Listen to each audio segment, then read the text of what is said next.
Tidak ada kata terlambat untuk melawan. Otsus dan DOB di Papua adalah surga bagi warga migran, kebun bagi investor, dan api neraka, malapetaka, bagi OAP. Karena bangsa pribumi Papua benar-benar terancam punah.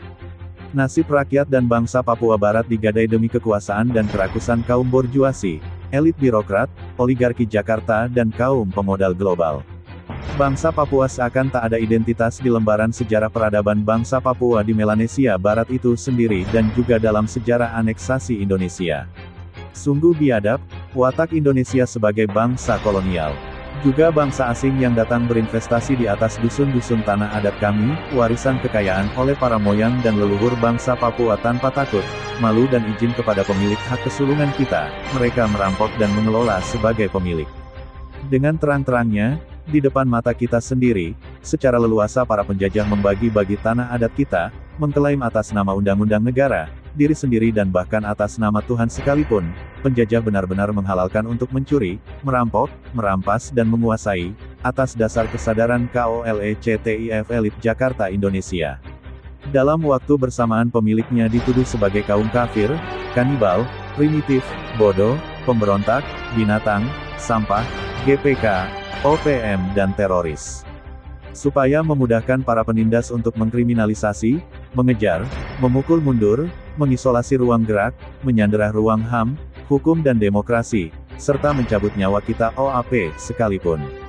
Ini nyata dan fakta. Di lain sisi, berbagai macam upaya negara kolonialisme Indonesia, melalui antek-anteknya telah lama, sedang dan akan terus-menerus membentuk organisasi-organisasi musiman, tandingan, di basis masyarakat dengan mengandeng isu-isu sektoral untuk menciptakan konflik pro-kontra, adu domba, divide et impera.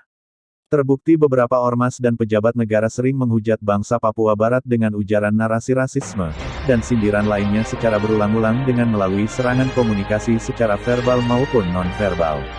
Terakhir oleh mantan Presiden Indonesia, Ni. Megawati Soekarnoputri, terhadap Wakil Menteri Dalam Negeri Eseder John Wempi Wetipo, terkait, hitam-hitam dan KERITING di blender jadi kopi susu, bayangkan dia yang mantan presiden saja memiliki pemahaman negatif setinggi itu, apalagi yang lain. Sekali lagi, semuanya bertujuan untuk membenarkan tindakan kaum penindas untuk menindas kaum minoritas juga berdampak pada pembunuhan karakter, mental, watak dan batinnya secara sistematis.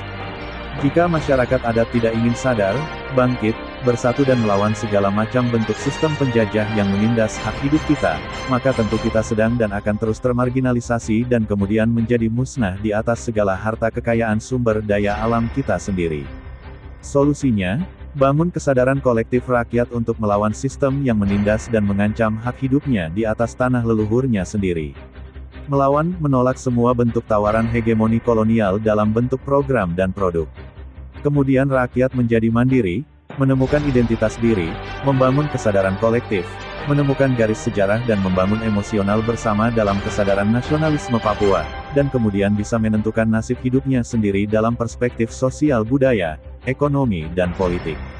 Mari kita baku jaga, baku kasih tahu, baku bisik, baku sapa, baku salam, baku hormat, baku kasih sayang kemudian lihat dan jawab sendiri.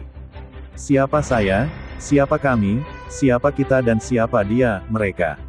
Kemudian silahkan jawab sendiri, bahwa saya dari mana, terus mau kemana.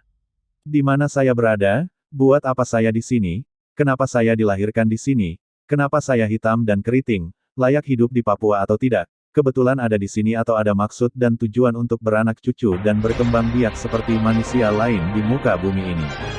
Dan silahkan buat pertanyaan mendasar mengenai identitas diri dan jati dirimu, kemudian silahkan jawab sendiri berdasarkan basis pemikiranmu sendiri.